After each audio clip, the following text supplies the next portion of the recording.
Student, हमारा जो topic चल रहा है वो अवकलन चल रहा है। ठीक है बेटा, उसमें हम एक नियम पढ़ चुके हैं। आज हम क्या करेंगे, दूसरा नियम पढ़ेंगे अवकलन के।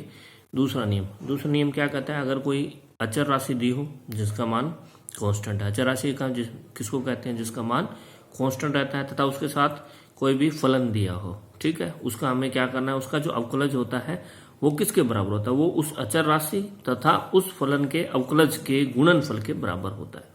ये ध्यान रखना है, कोई अचर राशि और फलन का जो अवकलज है वो किसके बराबर होगा, वो उस अचर राशि तथा उस फलन के अवकलज के गुणनफल के बराबर होता है। मान लेते हैं y इजिकल टू ए क्या है, यहाँ पर अचर राशि है fx, ये आपका इसका फलन हो गया है ना। तो अचर राशि इंटू फलन, ये देखो ये a अचर राशि हो गया और fx आपका क्या हो गया, फलन हो गया। ठीक है, तो उसके बाद वही कि हम x में परिवर्तन करेंगे, या इसको डेल्टा x लिख सकते हो या अपने h लिख देते हैं। ठीक है, तो y प्लस डेल्टा y हो गया, यहाँ पे a का a लिखा f, और यहाँ पे हमने क्या लिखा x प्लस h है क्या है, किसके बराबर है, यहाँ पे डेल्टा x के बराबर है। माना हुआ है हमने कि ये डेल्टा x है, हमने परिवर्तन किया है। तो यहाँ से ये डेल्टा y इजिकल टू इस y को अपने क्या करेंगे, इधर लेके जाएंगे तो ये माइनस का आ जाएगा, है ना। तो हमारी इक्वेशन क्या हुआ, a f, ये रहा a f x plus h minus y। ठीक है, ये y हम इधर लेके आए। अब y हमें पता है किसके बराबर है, ये देखो y इजिकल टू क्या है, a f x है ना। तो मैंने क्या लिखा, ये तो एज इट इज ये पड़ा रहा, ये एज इट इज लिखा, माइनस y, इस y की जगह पे क्या लिख दिया हमने, a f x लिख दिया। ठीक है बेटे, उसके बाद हम क्या करते हैं, इसको शर्त लगाते हैं, कौन सी, delta x upon delta y वाली शर्त लगाते हैं, या अपने ये कह सकते हैं कि डेल्टा x से भाग देने पर। तो ये आपका h is equal to delta x है, या तो डेल्टा x लिख दो या h लिख दो, एक ही बात है। तो यहाँ पे delta y upon delta x हो गया, एज इट इज लिख दिया, ये पूरा का पूरा मान अपॉन h लिख दिया। उसके बाद हम क्या करते हैं, इसको जीरो के बराबर लेके जाते हैं, है ना।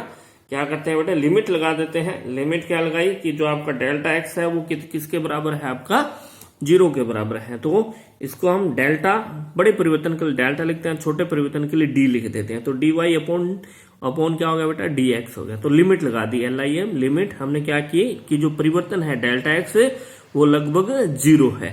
तो ये सारा का सारा मान क्या आ जाएगा बेटा, एज इट इज हम इसमें लिख देंगे। ठीक है, या इसको अपने क्या कर सकते हैं, देखिए d y upon delta x, इस ए को हम पहले ले लेते हैं क्योंकि ये अचर राशि है, ये आपका ए हो गया।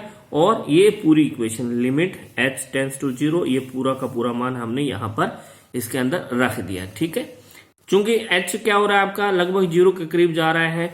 तो ये देखिए ये किसके बराबर हुआ, ये हो गया परिवर्तन x plus delta x minus क्या है बेटा, fx है ना।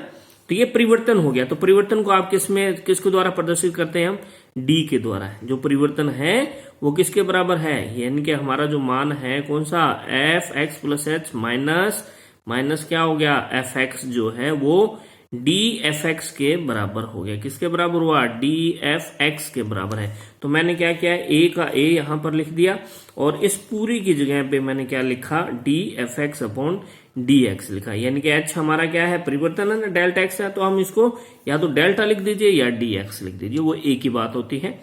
ठीक है, तो अर्थात अपने ये कह सकते हैं, इस समीकरण से हमने क्या प्रूव कर दिया कि dy अपॉन dx ये है क्या, ये हमारा था dy dx a fx के बराबर था। तो ये किसके बराबर होगा, a उस अचर राशि इनटू इसके अवकलन के बराबर होगा। ठीक है, यही मैंने इसमें बताया था कि जो आपका है वो जो है, अगर कोई अचर राशि और फलन का अवकलज दिया है तो वो अचर राशि तथा उस फलन के अवकलज के गुणनफल के बराबर होता है।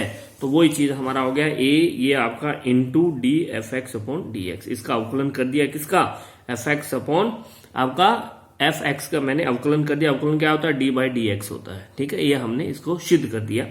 अब नेक्स्ट हमारा नियम है, नियम तीसरा नियम क्या कहता है कि दो फलनों के, अगर दो फलन दिए हों, ठीक है, के योगफल का अवकलन, दो फलन हो और दोनों प्लस में हो, जैसे एक फलन ये एफ एक्स हो गया, दूसरा फलन क्या हो गया, जी एक्स हो गया। दो फलन, दो मान दिए हो आपको, कहने का मतलब ये है कि अगर आपको दो मान दिए हो तो उसका जो अवकलज है उन फलनों के अवकलजों के योग के बराबर होता है। तो इनका अवकलज निकाल लेंगे और उनका योग कर देंगे। जैसे y is equal to f x plus g x, दो फलन दे दिए, एक ये दे दिया, एक ये दे दिया, फिर वही परिवर्तन करेंगे y प्लस डेल्टा y तो डेल्टा एक्स की जगह पे मैंने क्या लिखा, एच लिख दिया, एफ का एफ लिखा, एक्स प्लस एच, या तो आप डेल्टा एक्स लिख सकते हो या एच लिख सकते हो, प्लस जी, फिर एक्स प्लस एच कर दिया बेटा। फिर यहां से डेल्टा वाई, इस वाई को इधर ले गए, ये आपका इस साइड में चूंकि ये प्लस का था, इधर आके क्या बन गया आपका माइनस का बन गया। अब हमें पता है कि y बराबर है क्या, ये है, y बराबर ये है ना, ये मान है y के बराबर, ये y के बराबर है, ये देखो y बराबर है, तो इस y की जगह पर ये मान हम क्या करेंगे बेटे, रख देते हैं। जब आपने इसके अंदर इसका मान रखेंगे तो देखिए इसके अंदर कौन सा क्या वैल्यू आती है। तो हमारी वैल्यू आ गई बेटा, ये कौन सी वैल्यू आ गई, ये वैल्यू आ गई, delta y is equal to f x plus h plus g, फिर क्या आ गया हमारा इसमें x प्लस एच आ गया, माइनस वही जो हमारा कौन सा था y की जगह पे ये पूरा मान हमने रख दिया। या क्या है, हमने वही बेटा इसको डिवाइड करना है डेल्टा x से, तो यहाँ पे हमने h लगा दिया, जहां h किसके बराबर है, डेल्टा x के बराबर है। ये मान एज इट इज रखा और ये मान हमने लगा दिया। फिर हमें क्या लगानी होती है, लिमिट लगानी होती है, d y upon d x, limit लगा दी आपका h इज इक्वल टू 0। मान लिया कि कहाँ जा रहा है आपका, 0 की तरफ जा रहा है, ठीक है। तो फिर हमने इसके अंदर क्या किया बेटे, इसमें आपका ये दो मान है, एक ये है एक ये है, तो दोनों को मैंने क्या किया, अलग अलग कर दिया, ठीक है। क्या किया, इस पूरे मान को क्योंकि h दोनों के नीचे है ना, ये h क्या है, इसके भी नीचे है और इसके भी नीचे है, तो मैंने क्या किया, दोनों को अलग अलग लिख दिया और दोनों में लिमिट लगा दी।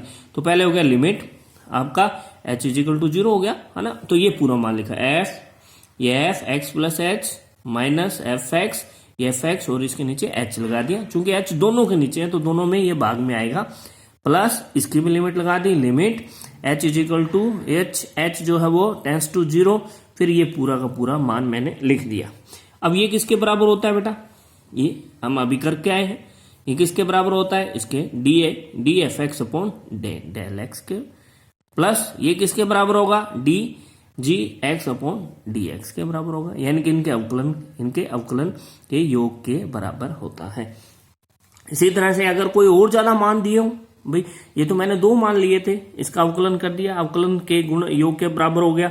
अगर ये हमारे क्या 2 से ज्यादा मान दिए हो, जैसे y is equal to f1 x दे दिया, f2 दे दिया and so on fn x, भाई 2 से ज्यादा दे दिए, 3 4 5 कितने भी आपके मान दिए हो, तो इसका मान क्या हो जाएगा, d y upon d x, इसका अवकलन कर देंगे। अवकलन कैसे करते हैं, डी वाई डी एक्स लिख देते हैं, एज इट इज लिख देते हैं, प्लस इसका अवकलन कर देंगे, क्या करेंगे, डी बाई डी एक्स लिखा, f2 x किया, प्लस और ये जैसे चलता जाएगा, plus D f1 upon d x, और ये आपका x हम इसके अंदर इस हिसाब से हम इसको 2 दिए हों, 3 दिए हों, 4 दिए हों, तो इनका अवकलन निकाल सकते हैं। जैसे मैं एक एग्जाम्पल ले रहा हूं बेटा, एग्जाम्पल हमारा क्या है, y is equal to 4x square plus 2x4 plus x cube plus 10, इसका हमें क्या निकालना है, अवकलन निकालना है, ठीक है बेटा, इसका अवकलन ज्ञात करना है। तो वही d y upon d x किया, तो अवकलन लगानी है, अवकलन क्या किया, डी वाई डी एक्स लिखा, अवकलन जब भी हम करेंगे तो डी वाई डी एक्स करेंगे, ठीक है। ये पूरा का पूरा मान लिखा, क्या लिखा, 4x 6 लिख दिया, प्लस का प्लस लगा दिया, फिर डी वाई डी एक्स लगा दिया, यहाँ पे क्या 2x की पावर 4, तो 2x की पावर 4 लगा दी, फिर प्लस लगा दिया, डी बाई डी एक्स लगा दिया, और यहाँ क्या था x की पावर 3, तो मैंने x की पावर 3 लिख दी, plus d by d x लगा दिया, यहाँ 10। ध्यान रखना है जो कांस्टेंट होता है उसका अवकलन 0 होता है, क्या होता है, 0 होता है, ये आपने याद रखना है कि कांस्टेंट का जो अवकलन है या अचर जो होता है ना, अचर का जो अवकलन जो हम पहले कर चुके हैं, अचर का जो अवकलन होता है वो 0 होता है। तो अब ये देखो बेटे, इसका अवकलन करेंगे, है ना, ये हमने एक सूत्र मैंने आपको बताया था, क्या सूत्र बताया था, सूत्र मैंने आपको ये बताया था, मैं दोबारा से बता देता हूं कि अगर x की पावर n है, इसका अवकलन क्या होता है, n x की n माइनस 1 होता है, ठीक है। तो ये 4 का तो 4 लिख लिया, ठीक है, जो कांस्टेंट था इसके x के साथ उसको बाहर लिख दिया, ठीक है, और पीछे क्या बचा, dx6 अपॉन dx, प्लस ये 2 मैंने बाहर लिख दिया, dx की 4 अपॉन dx, प्लस इसका अवकलन कर दिया, पहले इसका अवकलन किया, है क्या बेटा, x की पावर 3, है ना, तो यहाँ पे है x की पावर 3, इसका अवकलन ये इस सूत्र से, n क्या है यहाँ पे जो उसकी पावर में है, तो ये आपका 3 का 3 मैंने बाहर लिखा क्योंकि पावर 3 थी, फिर x, फिर n है, n कितना है बेटा, 3 है, 3 माइनस 1, है ना, तो ये याद रखना पड़ेगा आपको, ठीक है। तो 3, फिर x की पावर 3 माइनस 1, ये मैंने यहाँ लिख दिया 3, x की पावर 3 माइनस 1, और चूंकि ये कांस्टेंट है, कांस्टेंट का अवकलन अवकलन हमेशा 0 होता है। तो ये ध्यान रखना है कि अगर कांस्टेंट है, सिर्फ ओनली कांस्टेंट है, कांस्टेंट का जो अवकलन या जो स्थिर मान है वो अवकलन क्या होता है, 0 होता है। ठीक है, जो अगर कोई स्थिर मान है तो उसका क्या होगा, 0 होगा। ठीक है बेटे, अब इसका अवकलन निकालेंगे, dx6 अपॉन dx। तो 4 का 4 लिखा, ये वही यही सूत्र लगाएंगे। यहाँ पे x की पावर क्या है, 6 है, 6 तो ये 6 आगे आ जाएगा, ये मैंने 6 लिखा।